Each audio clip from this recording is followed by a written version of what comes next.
Hello दोस्तों, आपको SBS study classes में स्वागत है। मैं सुनील विश्वकर्मा। आज मैं जनरल साइंस के पार्ट 11 वीडियो लेकर आपके सामने आया हूं, जो प्रकाश से संबंधित प्रश्न है। दोस्तों, इस वीडियो को प्रश्न बताने से पहले आपसे रिक्वेस्ट करते हैं कि मेरे चैनल को सब्सक्राइब करें, वीडियो लाइक करें, कमेंट करें, शेयर करें और साथ में बेल आइकन जरूर दबाएं, जो टाइम नोटिफिकेशन मिलता रहे। दोस्तों, इसमें टोटल जो है 125 प्रश्न हैं। दोस्तों, आपसे रिक्वेस्ट करते हैं कि वीडियो को स्किप न करें, वीडियो पूरा देखें, क्योंकि जितने प्रश्न हैं सभी प्रश्न एग्जाम के पर्पज़ से वेरी इंपॉर्टेंट है। चलते हैं दोस्तों प्रश्न की तरफ। पहला प्रश्न क्या बोल रहा है? पहला प्रश्न है 1 मीटर फोकस दूरी वाले लेंस की क्षमता कितनी होती है? तो 1 मीटर फोकस दूरी वाले लेंस की क्षमता कितनी होती है? तो कितना होता है? 1 डायोप्टर होता है। ठीक है दोस्तों, कितना होता है? 1 डायोप्टर। अगला प्रश्न है अपारदर्शक वस्तु कौन सी है? अपारदर्शक वस्तु कौन सी है? तो है अधातु। अधातु वस्तु जो है अपारदर्शक वस्तु है। ठीक है दोस्तों। अगला प्रश्न है अबिंदुता दोष का निवारण किस प्रकार के लेंस द्वारा किया जाता है? तो अबिंदुता दोष का निवारण जो होता है वो बेलनाकार लेंस के द्वारा किया जाता है। किसके द्वारा? बेलनाकार लेंस के द्वारा किया जाता है। अगला प्रश्न दोस्तों, अभिलंब व परावर्तित किरण के बीच का कोण जो है वो परावर्तन कोण कहलाता है। क्या कहता है? परावर्तन कोण कहलाता है। अगला प्रश्न दोस्तों, अर्ध पारदर्शक वस्तु कौन सी है? तो अर्ध पारदर्शक वस्तु जो है तेल लगा हुआ कागज़। तेल लगा हुआ कागज़ जो है अर्ध पारदर्शक वस्तु है। क्योंकि आप ऐसे भी देखते होंगे कि किसी भी अगर पेज के ऊपर, किसी भी कागज़ के ऊपर अगर तेल लगा दो तो कुछ वस्तुएं आर पर दिखने लगती है। अगला प्रश्न दोस्तों, आँख की पुतली का आकार किसके द्वारा नियंत्रित किया जाता है? तो किसके द्वारा नियंत्रित किया जाता है? परितारिका के द्वारा। परितारिका के द्वारा आँख की पुतली का आकार जो है नियंत्रित किया जाता है। अगला प्रश्न दोस्तों, आँख के तीसरे प्रकार के दोष को क्या कहते हैं? तो आँख के तीसरे प्रकार के दोष को अबिंदुता कहते हैं। क्या बोलते हैं? अबिंदुता। दोस्तों, जितने प्रश्न लिए हैं सभी प्रश्न जो है किसी न किसी एग्जाम में पूछा हुआ है, तो आप वीडियो का स्किप न करें, वीडियो आप पूरा देखें। आँख में प्रकाश का अपवर्तन किसके द्वारा किया जाता है? तो आँख में प्रकाश का परिवर्तन जो होता है वो कॉर्निया के द्वारा होता है। किसके द्वारा? कॉर्निया के द्वारा होता है। अगला प्रश्न दोस्तों, आँख में प्रवेश करने वाले प्रकाश की मात्रा किसके द्वारा नियंत्रित होती है? तो आँख में प्रवेश करने वाली प्रकाश की मात्रा जो होती है पुतली के द्वारा जो है नियंत्रित किया होता है। क्योंकि दोस्तों देखिए, जैसे हम लोग हमारे आँख पर जैसे ही प्रकाश पड़ती है तो पुतली जो होती है बंद हो जाती है जी, लेकिन जैसे हम लोग अंधेरे में जाते हैं तो पुतली हमारी जो होती है चौड़ी हो जाती है। तो प्रकाश का जो मात्रा जो होती है उसका नियंत्रण जो है पुतली करती है। अगला प्रश्न दोस्तों, आइंस्टीन के प्रकाश सिद्धांत की पुष्टि 1921 में किसके द्वारा की गई थी? तो आइंस्टीन के प्रकाश के सिद्धांत की पुष्टि 1921 में जो है कॉम्पटन के द्वारा किया। किसके द्वारा? कॉम्पटन के द्वारा किया गया था। अगला प्रश्न है आजकल समतल ध्रुवीय प्रकाश उत्पन्न करने के लिए किसका प्रयोग करते हैं? तो आजकल समतल ध्रुवीय प्रकाश उत्पन्न करने के लिए पोलेराइड का प्रयोग करते हैं। किसका? पोलेराइड का प्रयोग करते हैं। अगला प्रश्न दोस्तों, आपतन कोण के एक विशेष मान पर अपवर्तन कोण का मान 90 डिग्री होता है, तो इस विशेष मान के कोण को क्या कहते हैं? तो इस विशेष मान के कोण को कहते हैं क्रांतिक कोण बोलते हैं। क्या बोलते हैं? क्रांतिक कोण बोलते हैं। अगला प्रश्न दोस्तों, आपतित किरण व अविलंब के बीच का कोण क्या कहलाता है? तो आपतित किरण और अविलंब के बीच का कोण जो है वो आपतन कोण कहलाता है। क्या कहलाता है? आपतन कोण कहलाता है। अगला प्रश्न दोस्तों, इंद्रधनुष प्रकाश की कौन सी घटना के कारण बनता है? तो कौन सी घटना के कारण बनता है? तो वर्ण विक्षेपण। प्रकाश की वर्ण विक्षेपण के कारण ही इंद्रधनुष बनते हैं। ठीक है दोस्तों। अगला प्रश्न है उत्तल दर्पण में कौन सी वस्तु का बना प्रतिबिंब सदैव कैसा होता है? तो उत्तल दर्पण में किसी वस्तु का बना प्रतिबिंब जो होता है हमेशा आभासी होता है। क्या होता है? आभासी होता है। अगला प्रश्न दोस्तों, उल्कापात या टूटा हुआ तारा जब वायुमंडल से गुजरता है तो किस कारण गर्म होकर प्रकाश देता है? तो किस कारण देता है? तो घर्षण कारण। घर्षण के कारण जब उल्का का टूटा हुआ तारा जब वायुमंडल से गुजरता है तो घर्षण के कारण जो है गर्म होकर प्रकाश देता है। अगला प्रश्न दोस्तों, एक अनुमान के अनुसार सूर्य इसी दर से कितने वर्षों तक ऊर्जा देता रहेगा? तो कितने वर्षों तक ऊर्जा देता रहेगा? तो है 1000 करोड़ वर्ष। 1000 करोड़ वर्ष तक जो है इसी प्रकार जो है ऊर्जा देता रहेगा। अगला प्रश्न दोस्तों, किसी बुलबुल से गुजरती हुई प्रकाश की किरण के लिए वह बुलबुला जो है किस तरह का व्यवहार करेगा? तो किस तरह से व्यवहार करेगा? तो अपसारी लेंस की तरह व्यवहार करेगा। ठीक है दोस्तों। अगला प्रश्न है, एक बिंदु पर रखी वस्तु का प्रतिबिंब दूसरे बिंदु पर बने तो ऐसा दो बिंदु क्या कहलाते हैं? तो ऐसा दो बिंदु कहलाते हैं समयुग्मी फोकस कहलाते हैं। क्या बोलते हैं? समयुग्मी फोकस कहलाते हैं। अगला प्रश्न है, एक व्यक्ति सामने लगे दर्पण में अपना सिर बड़ा, शरीर का मध्य भाग समान आकार का और पैर छोटे दिखता है, तो इस दर्पण में ऊपर से नीचे तक लगे दर्पणों का संयोजन क्रम क्या है? तो ऊपर में अवतल दर्पण होगा, बीच में समतल दर्पण होगा और नीचे में जो है उत्तल दर्पण होगा। ठीक है दोस्तों। अगला प्रश्न है, कांच में प्रकाश की चाल मीटर प्रति सेकंड कितनी होती है? तो कांच में प्रकाश की चाल जो होती है 2 × 10⁸ मीटर प्रति सेकंड होता है। क्या होता है? 2 × 10⁸ मीटर प्रति सेकंड होता है कांच में प्रकाश की चाल। अगला प्रश्न दोस्तों, कारों में लाइटों की चकाचौंध से बचाव हेतु किसका प्रयोग होता है? तो कारों में लाइटों की चकाचौंध से बचाव के लिए जो है पोलेराइडो का प्रयोग होता है। किसका? पोलेराइडो का प्रयोग होता है। दोस्तों जितना प्रश्न है सही प्रश्न जो है एग्जाम में पूछे हुए हैं, सही VVI प्रश्न है, तो वीडियो को स्किप न करें, वीडियो पूरा देखें। किस रंग के प्रकाश को प्राथमिक अथवा मूल रंग का प्रकाश कहते हैं? तो किसे कहते हैं? तो लाल, हरा और नीला रंग को जो है प्राथमिक रंग या मूल रंग का प्रकाश कहते हैं। ठीक है दोस्तों। अगला प्रश्न है, किसके स्पष्ट प्रयोग हमें प्रकाश के विवर्तन तथा व्यक्तीकरण में मिलते हैं? तो किसके प्रयोग में? तो वो है तरंग प्रकृति। तरंग प्रकृति से हमें जो है विवर्तन तथा व्यक्तीकरण में मिलते हैं।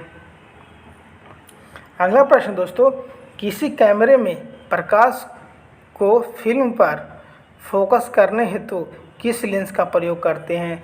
तो जो लेंस का प्रयोग होता है वो उत्तल लेंस होता है। ठीक है दोस्तों। अगला प्रश्न दोस्तों, किसी गुलाब के फूल को सफ़ेद प्रकाश में देखने पर इसकी पंखुड़ियों व पत्तियों क्रमशः कैसी दिखेगी? तो कैसे दिखेगी? तो लाल या हरी दिखेगी। लाल या हरी दिखेगी क्योंकि गुलाब के फूल को सफ़ेद प्रकाश में देखते हैं जिसकी पंखुड़ियाँ जो है और पंखुड़ियाँ लाल दिखेगी और पत्तियाँ हरी दिखेगी। ठीक है दोस्तों। अगला प्रश्न है, किसी लेंस की फोकस दूरी का व्युत्क्रम उसका क्या कहलाता है? तो किसी लेंस की फोकस दूरी का व्युत्क्रम जो है लेंस की क्षमता कहलाता है। क्या कहता है? लेंस की क्षमता कहलाता है।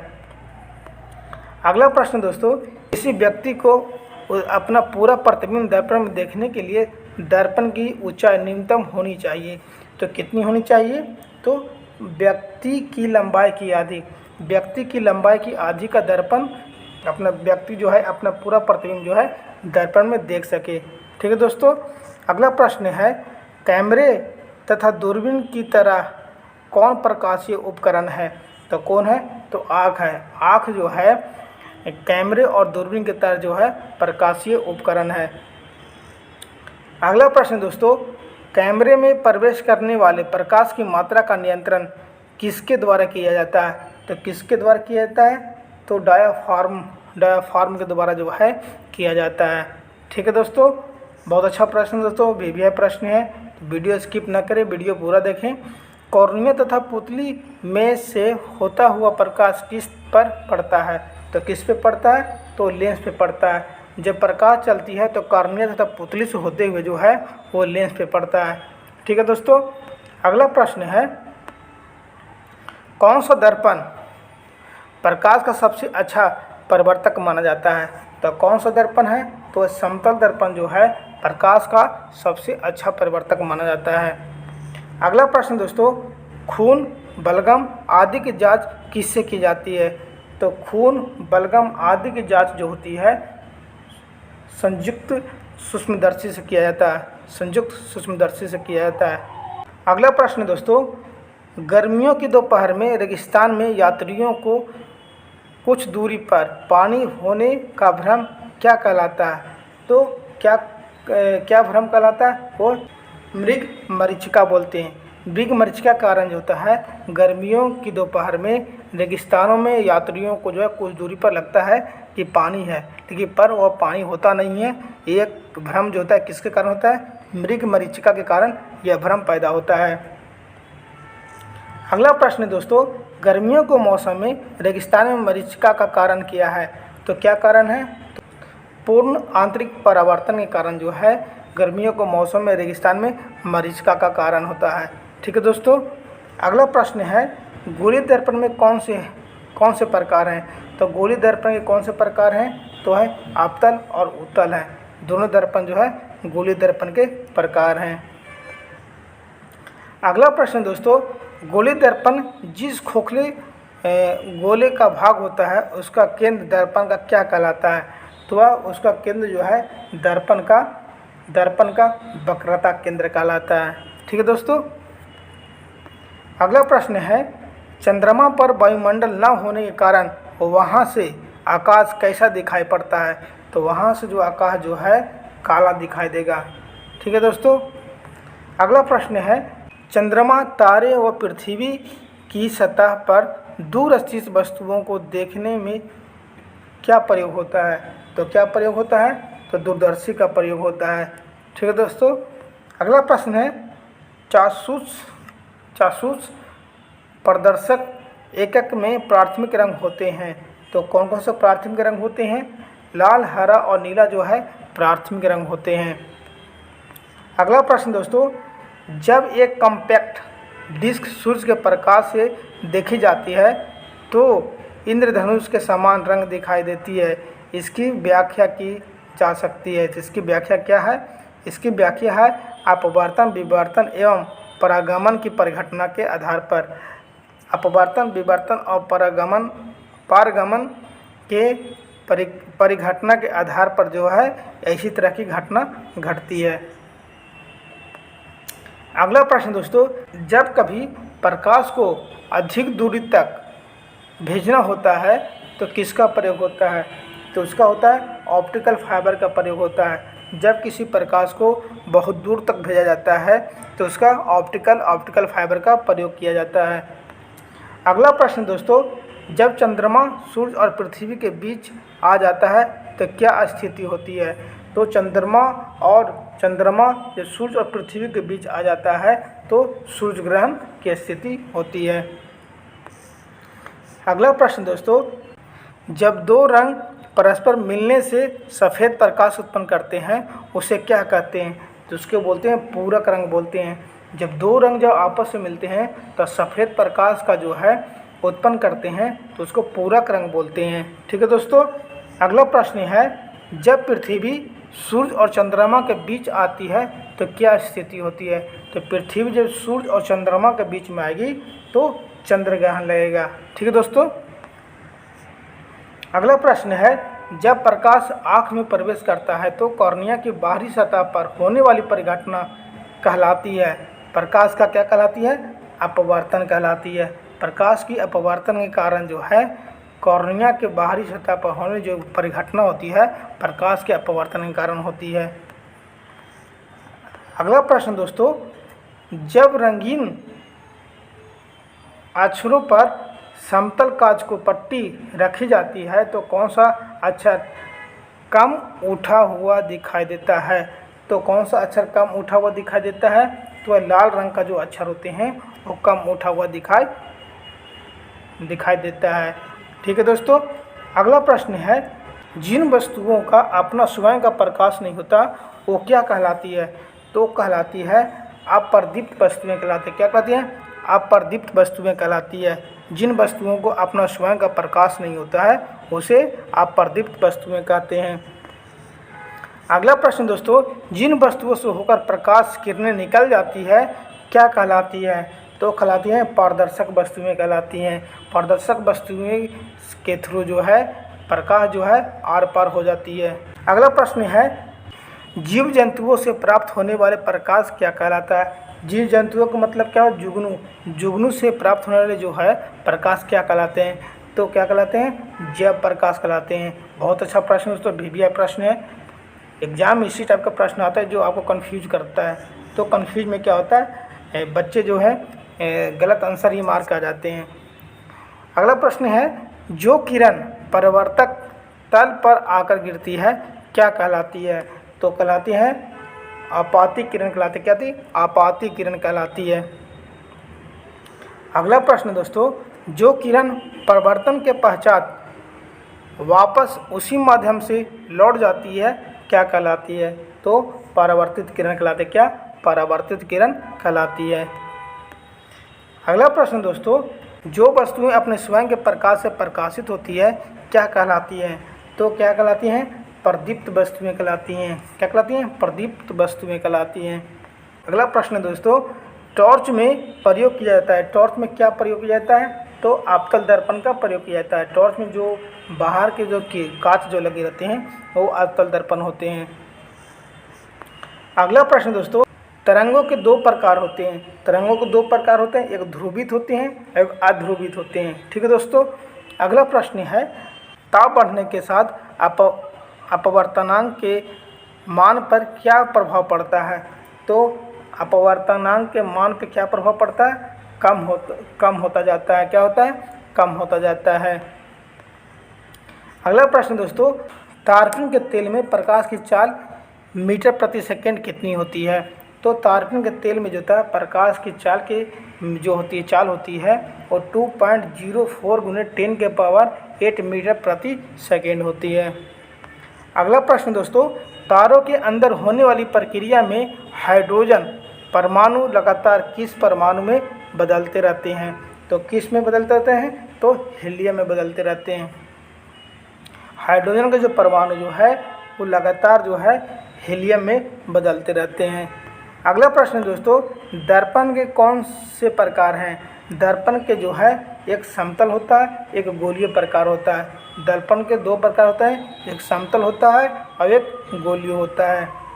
अगला प्रश्न दोस्तों, दर्पण के ध्रुव व वक्रता केंद्र से गुजरने वाली रेखा को क्या कहते हैं? तो दर्पण के ध्रुव और वक्रता केंद्र से गुजरने वाली रेखा को दर्पण का मुख्य अक्ष बोलते हैं। क्या बोलते हैं? दर्पण का मुख्य अक्ष बोलते हैं। अगला प्रश्न दोस्तों, दर्पण के परावर्तित तल के मध्य बिंदु को क्या बोलते हैं? तो दर्पण के परावर्तित तल के मध्य बिंदु को दर्पण का ध्रुव बोलते हैं। क्या बोलते हैं? दर्पण का ध्रुव बोलते हैं। अगला प्रश्न दोस्तों, दर्पण पर स्थित किसी बिंदु व वक्रता केंद्र के बीच की दूरी उस दर्पण की क्या कहलाती है? उस दर्पण की क्या कहलाती है? वक्रता त्रिज्या कहलाती है। अगला प्रश्न दोस्तों, दर्पण में प्रतिबिंब का दिखाई देना प्रकाश का क्या कहलाता है? तो दर्पण में प्रतिबिंब का दिखाई देना प्रकाश का परिवर्तन कहलाता है। अगला प्रश्न दोस्तों, दूर स्थित वस्तुएं स्पष्ट न दिखना कैसा दृष्टि दोष होता है? तो दूर स्थित वस्तुएं स्पष्ट न दिखना जो है निकट दृष्टि दोष या मायोपिया जिसको बोलते हैं, निकट दृष्टि दोष या मायोपिया होता है। अगला प्रश्न दोस्तों, नायलॉन में प्रकाश की चाल मीटर प्रति सेकंड कितनी होती है? तो नायलॉन में जो है प्रकाश की चाल जो होती है 1.96 × 10⁸ मीटर प्रति सेकंड होता है। कितना होता है? 1.96 × 10⁸ मीटर प्रति सेकंड होती है। अगला प्रश्न दोस्तों, निकट की वस्तुएं स्पष्ट न दिखना कैसा दृष्टि दोष है? तो निकट की वस्तुएं स्पष्ट न दिखना दूर दृष्टि दोष या हाइपरमेट्रोपिया होता है। ठीक है दोस्तों, दूरदृष्टि दोष या हाइपरमेट्रोपिया बोलते हैं। अगला प्रश्न है, निकट दृष्टि दोष से ग्रसित व्यक्ति के लिए किस प्रकार के लेंस का प्रयोग किया जाता है? तो निकट दृष्टि दोष से ग्रसित व्यक्ति के लिए जो है अवतल लेंस का प्रयोग किया जाता है। किसका? अवतल लेंस का प्रयोग किया जाता है। अगला प्रश्न दोस्तों, कौन सी परिघटना यह निर्णय लेने में सहायक होती है कि प्रकाश एक अनुप्रस्थ तरंग है? तो कौन सी परिघटना है? वह ध्रुवीकरण। ध्रुवीकरण जो है यह निर्णय लेने में सहायक होती है कि प्रकाश एक क्या है? अनुप्रस्थ तरंग है। अगला प्रश्न दोस्तों, निर्वात में प्रकाश की चाल मीटर प्रति सेकेंड कितनी होती है? तो निर्वात में जो है प्रकाश की चाल जो होती है 3 × 10⁸ मीटर प्रति सेकेंड होता है। क्या होता है? 3 × 10⁸ मीटर प्रति सेकेंड होता है। अगला प्रश्न दोस्तों, नीला और हरा रंग मिलकर कैसा रंग बनता है? तो नीला और हरा रंग मिलकर जो है पर्शियन ब्लू बनता है। क्या होता है? पर्शियन ब्लू रंग बनता है। अगला प्रश्न दोस्तों, परिवर्तक पृष्ठ के लंबवत सीधी रेखा क्या कहलाती है? तब परिवर्तक पृष्ठ के लंबवत सीधी रेखा जो है अभिलंब कहलाती है। अगला प्रश्न दोस्तों, पानी में डूबी हुई लकड़ी मुड़ी हुई दिखाई देती है, ऐसा प्रतिभासित होता है। तो ऐसा प्रतिभासित क्यों होता है? तो प्रकाश के परिवर्तन के कारण जो है ऐसा प्रतिभासित होता है कि पानी में डूबी हुई लकड़ी जो है वो मुड़ी हुई दिखाई देती है। अगला प्रश्न दोस्तों, पानी में प्रकाश की चाल मीटर प्रति सेकेंड कितनी होती है? तो पानी में प्रकाश की जो चाल होती है 2.25 × 10⁸ मीटर प्रति सेकेंड होती है। अगला प्रश्न दोस्तों, पानी में रखी छड़ का मुड़ा हुआ दिखाई देना प्रकाश का कारण होता है। तो क्या होता है? तो अपवर्तन कारण होता है, जिससे कारण जो है पानी में रखी छड़ का मुड़ा दिखाई देता है। अगला प्रश्न दोस्तों, पानी से भींगी छड़ को अत्यधिक श्वेत प्रकाश, चमकीले तलों, परिवर्तित प्रकाश की चकाचौंध से बचने हेतु किसका प्रयोग होता है? तो किसका प्रयोग होता है? तो पोलेराइड का प्रयोग किया जाता है। अगला प्रश्न दोस्तों, पारदर्शक वस्तुएं कैसी होती है? तो पारदर्शक वस्तुएं जो होती हैं कांच होती हैं। कांच जो होती है, कांच के द्वारा जो है प्रकाश जो है आर पार हो जाता है। अगला प्रश्न दोस्तों, पूर्ण आंतरिक परिवर्तन का उदाहरण क्या है? तो पूर्ण आंतरिक परिवर्तन का उदाहरण जो है मृग मरीचिका है। मृग मरीचिका है। अगला प्रश्न है, पुस्तक को सुविधापूर्वक पढ़ने हेतु उसे आँख से कितनी दूर रखना पड़ता है? तो आँख से उसकी जो है दूरी 25 सेंटीमीटर रखना पड़ता है, जिससे आप पुस्तक को सुविधापूर्वक पढ़ सकते हैं। अगला प्रश्न है, पेट अथवा शरीर के अन्य आंतरिक भागों के अन्वेषण के लिए प्रयुक्त तकनीक एंडोस्कोपी आधारित है। तो क्या आधारित है? तो पूर्ण आंतरिक परिवर्तन और परिघटना पर। पूर्ण आंतरिक परिवर्तन और परिघटना पर जो है पेट और शरीर के अन्य आंतरिक अंगों के अन्वेषण के लिए जो है प्रयुक्त तकनीक है, जिसको एंडोस्कोपी पर आधारित होता है। अगला प्रश्न है, पोलेराइड किस प्रकार के मिश्रण से बनी होती है? तो पोलेराइड जो होती है वो नाइट्रोसेलुलोज और हर्पेथाइड से बनी होती है, मिश्रण से बनी होती है। पोलेराइड किस प्रकार के मिश्रण से बनी होती है? तो पोलेराइड जो होती है नाइट्रोसेलुलोज और हर्पेथाइड से बनी होती है, हर्पेथाइड। अगला प्रश्न दोस्तों, पोलेराइड को किस प्रकार के दो प्लेटों के बीच रखा जाता है?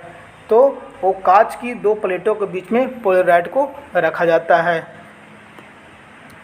पोलेराइड क्या है? तो पोलेराइड क्या है? तो बड़े आकार की फिल्म है पोलेराइड। जो आपको पोलेराइड क्या है? तो पोलेराइड क्या है? एक बड़े आकार की फिल्म है। अगला प्रश्न दोस्तों, प्रकाश वोल्टीय सेल के प्रयोग से सौर ऊर्जा का रूपांतरण करने से किस उत्पादन होता है? तो किसका उत्पादन होता है? तो विद्युत ऊर्जा का उत्पादन होता है। अगला प्रश्न दोस्तों, प्रकाश ऊर्जा के छोटे छोटे बंडलों के रूप में चलता है। इन बंडलों को फोटॉन कहा जाता है।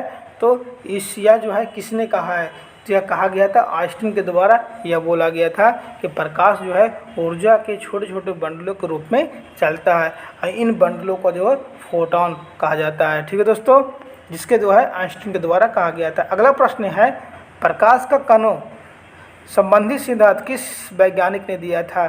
तो प्रकाश के कणों संबंधी सिद्धांत जो है न्यूटन के द्वारा दिया गया था।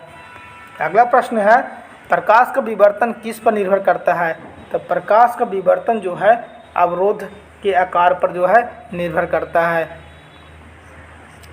अगला प्रश्न है, प्रकाश का वेग किसमें अधिक होता है? तो प्रकाश का वेग जो है निर्वात में जो है अधिक होता है। निर्वात में जो है प्रकाश का वेग अधिक होता है।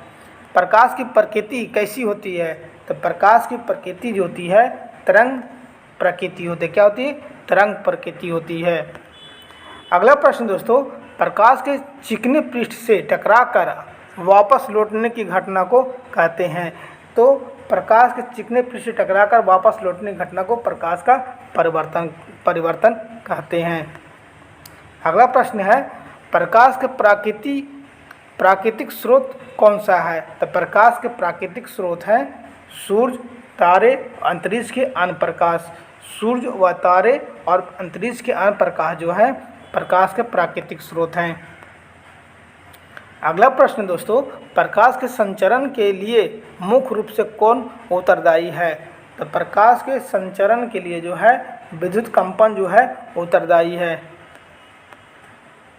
अगला प्रश्न है, प्रकाश केंद्र, मुख्य अक्ष तथा फोकस किसके परिभाषित शब्द हैं? तो यह लेंस के परिभाषित शब्द हैं, क्योंकि लेंस में प्रकाश केंद्र होते हैं, मुख्य अक्ष होते हैं और फोकस होते हैं।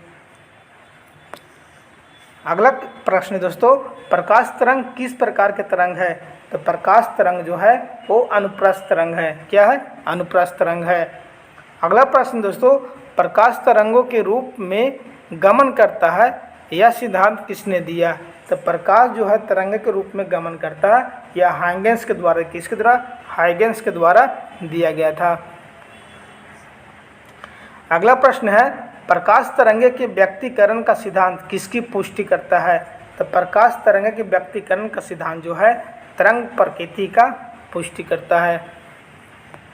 अगला प्रश्न दोस्तों, प्रकाश विद्युत प्रभाव का प्रतिपादन किया है, तो किसने किया है? तो आइंस्टीन के द्वारा जो है प्रकाश विद्युत प्रभाव का प्रतिपादन किया गया था। अगला प्रश्न है, प्रतिबिंब मुख्यतः कितने प्रकार के होते हैं? तो प्रतिबिंब जो है दो प्रकार के होते हैं, एक वास्तविक होता है, एक आभासी। आभासी में काल्पनिक जिसको बोलते हैं। तो एक वास्तविक होता है, एक आभासी होते हैं। अगला प्रश्न है, प्रतिबिंब लेंस के पीछे एक पर्दे पर बनता है, इसे क्या कहते हैं? तो उसके बोलते हैं रेटिना बोलते हैं। ठीक है दोस्तों। अगला प्रश्न है, फोकस दूरी वक्रता त्रिज्या की कितनी होती है? तो फोकस दूरी जो है, फोकस दूरी वक्रता त्रिज्या की आधी होती है। अगला प्रश्न है, मांसपेशियों का एक गहरे रंग का समूह क्या है? मांसपेशियों का एक गहरे रंग का समूह क्या होता है? तो क्या होता है? तो परितारिका होता है।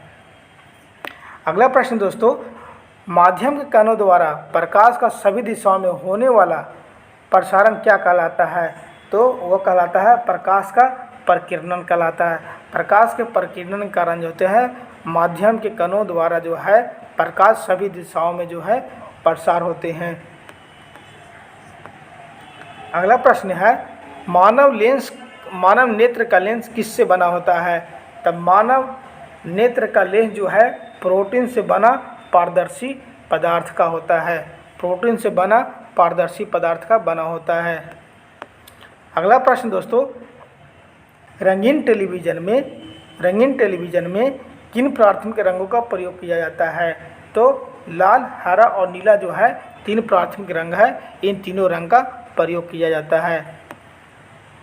अगला प्रश्न दोस्तों, रेटिना का प्रतिबिंब अस्थायी न होकर कितने समय में लुप्त हो जाता है? तो कितने समय में लुप्त हो जाता है? तो 1/20 सेकेंड में जो है लुप्त हो जाता है। अगला प्रश्न है, रेटिना किसके द्वारा हमारे मस्तिष्क में विद्युत संकेत भेजता है? तो रेटिना जो है हमारे मस्तिष्क में दृक तंत्रिकाओं के द्वारा विद्युत संकेत भेजता है। अगला प्रश्न दोस्तों, लाल और नीला रंग मिलकर कैसा रंग बनाता है? तो लाल और नीला रंग मिलकर जो है बैंगनी रंग बनता है। कैसा रंग बनता है? बैंगनी रंग बनता है। लाल और हरा रंग मिलकर कैसा रंग बनाता है? तो लाल और हरा रंग मिलकर जो है पीला रंग बनता है। अगला प्रश्न दोस्तों, लेंस के फोकस दूरी में परिवर्तित होने के गुण को क्या कहते हैं? तो लेंस की फोकस दूरी में परिवर्तित होने के गुण को समंजन क्षमता बोलते हैं। क्या बोलते हैं? समंजन क्षमता बोलते हैं। अगला प्रश्न है, लेंस प्रकाश को किस पर फोकस देता है? तो लेंस जो है प्रकाश को रेटिना पर फोकस देता है। अगला प्रश्न दोस्तों, वर्ण विक्षेपण में प्रकाश के विचलन का क्रम है। वर्ण विक्षेपण में प्रकाश के विचलन का क्रम है क्या है? बैगनी, नीला, पीला, लाल। सबसे ज़्यादा जो है बैगनी जो है प्रकाश का विचलन सबसे ज़्यादा किसका होता है? बैगनी कलर का होता है। अगला प्रश्न दोस्तों, वस्तु के प्रतिबिंब की लंबाई तथा उस वस्तु की लंबाई का अनुपात प्रतिबिंब का क्या कहलाता है? तो प्रतिबिंब का क्या कहलाता है? वो कहलाता है रेखीय आवर्धन कहलाता है। वस्तु के प्रतिबिंब की लंबाई तथा उस वस्तु की लंबाई का अनुपात जो है प्रतिबिंब का रेखीय आवर्धन कहलाता है। अगला प्रश्न दोस्तों, क्षेत्र प्रकाश से लेंस द्वारा किसी वस्तु का बनने वाला प्रतिबिंब कैसा दिखाई देगा? तो कैसा दिखाई देगा? तो रंगीन व अस्पष्ट दिखाई देगा। रंगीन या फिर अस्पष्ट दिखाई देगा। अगला प्रश्न है, संयुक्त सूक्ष्मदर्शी में कितने उत्तल लेंस होते हैं? तो संयुक्त सूक्ष्मदर्शी में जो है 2 उत्तल लेंस होते हैं। दोस्तों आपको कन्फ्यूजन बिल्कुल दूर हो जाएगा जब आप मेरा पूरा वीडियो देखेंगे तो। अगला प्रश्न है, संयुक्त सूक्ष्मदर्शी में लगे 2 उत्तल लेंस क्या कहलाते हैं?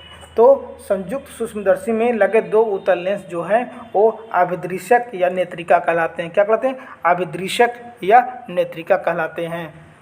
अगला प्रश्न है, सड़क में लगे परिवर्तक लैंपों में किस दर्पण का प्रयोग होता है? तो सड़क में लगे परिवर्तक लैंपों में जो है उत्तल दर्पण का प्रयोग किया जाता है। अगला प्रश्न है, सरल सूक्ष्मदर्शी से हम वस्तुओं के आकार को कितना गुना करके देख सकते हैं? तो कितना गुना करके देख सकते हैं? तो 10 गुना करके किसी वस्तु के आकार को हम देख सकते हैं। अगला प्रश्न दोस्तों, सर्वप्रथम 1802 ईस्वी में किसने प्रकाश के व्यतिकरण को प्रयोगात्मक रूप से दर्शाया? तो किसने दर्शाया? तो थॉमस यंग ने दर्शाया। थॉमस यंग के द्वारा जो है 1802 ईस्वी में प्रकाश के व्यतिकरण को प्रयोगात्मक रूप से दर्शाया। अगला प्रश्न दोस्तों, सिनेमा घरों में 3D या 3 बीमा वाले चित्र देखने हेतु किसका प्रयोग किया जाता है? तो किसका प्रयोग किया जाता है? तो पोलराइड चश्मा का प्रयोग किया जाता है। ठीक है दोस्तों। अगला प्रश्न है, सूक्ष्मदर्शी में लगे लेंस को क्या कहते हैं? तो सूक्ष्मदर्शी में लगे लेंस को जो है आवर्धक लेंस बोलते हैं। क्या बोलते हैं? आवर्धक लेंस बोलते हैं।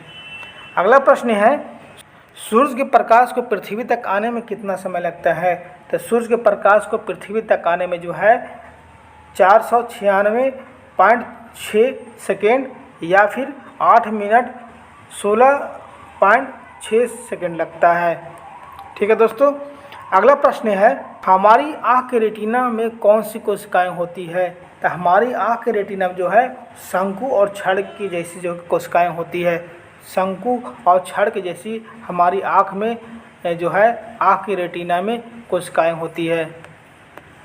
अगला प्रश्न है, हरा और नीला रंग मिलकर कैसा रंग बनते हैं? तो हरा और नीला रंग मिलकर जो है पीकॉक ब्लू बनते हैं। क्या बनते हैं? पीकॉक ब्लू बनते हैं। अगला प्रश्न है, हरा और मजेंटा, लाल और पीकॉक ब्लू, नीला और पीला अलग अलग मिलकर कैसा रंग बनते हैं? तो अलग अलग मिलकर जो है ये सफ़ेद रंग बनाते हैं। हरा और मैजेंटा मिलेगा तो सफ़ेद बनेगा, लाल और पीकॉक ब्लू मिलेगा तो सफ़ेद बनेगा, नीला और पीला मिलेगा तो सफ़ेद बनेगा। ठीक है दोस्तों, अगला प्रश्न है दोस्तों, इस वीडियो का लास्ट प्रश्न है, हाइगेंस के प्रकाश तरंग सिद्धांत की पुष्टि किन वैज्ञानिकों ने दी? तो किन वैज्ञानिकों ने दी? तो यंग फोकाल्ट के द्वारा जो है हाइगेंस के प्रकाश तरंग सिद्धांत की पुष्टि दी है। दोस्तों वीडियो में जो टोटल प्रश्न थे 126 प्रश्न थे। तो दोस्तों आप लोग से रिक्वेस्ट करते हैं कि मेरे चैनल को सब्सक्राइब करें, वीडियो लाइक करें, कमेंट करें, शेयर करें, साथ में बेल आइकन जरूर दबाएं जो कि टाइम टाइम आपको नोटिफिकेशन मिलता रहे। दोस्तों इस वीडियो बनाने में बहुत मेहनत लगा है। तो दोस्तों आप लोग से रिक्वेस्ट करते हैं कि वीडियो को जरूर से ज़रूर शेयर करें, ज़्यादा से ज़्यादा लाइक दें। Thanks for watching my video. जय हिंद दोस्तों।